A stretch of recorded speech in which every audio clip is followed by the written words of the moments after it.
દહીં તીખારી બનાવવા માટે એક કડાઈમાં અડધી ચમચી જેટલું તેલ મૂકી ગેસની ફ્લેમ લો રાખવાની અને સર્વપ્રથમ આપણે રાઈને સતળવા દેવાની, તે પછી જીરું કરવાનું, પછી હિંગ કરવાની, હળદર પાવડર કરવાનું, ગરમ મસાલો કરવાનો, લીમડો અને એક તીખું મરચું કરી અને દહીંને વઘાર કરી અને તરત જ ગેસ બંધ કરી દેવાનું. સ્વાદ પ્રમાણે મીઠું, થોડુંક ગળપણ માટે સાકર, લાલ મરચું પાવડર અને ધાણા જીરું પાવડર કરી આ રીતે બધું મિક્સ કરી અને નીચે ઉતારી લેવાનું અને સર્વ કરવાનું.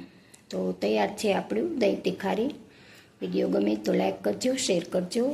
બીજા નવા વિડીયોને જોવા માટે મારી ચેનલને સબસ્ક્રાઈબ કરી લેજો. તો તૈયાર છે આપણું દહીં તીખારી, જે આપણે રોટલી કે ભાખરી સાથે પણ સર્વ કરી શકાય છે. ફરી મળીશું એક નવી રેસીપીમાં. ત્યાં સુધી રજા લઈએ. જય શ્રી કૃષ્ણ.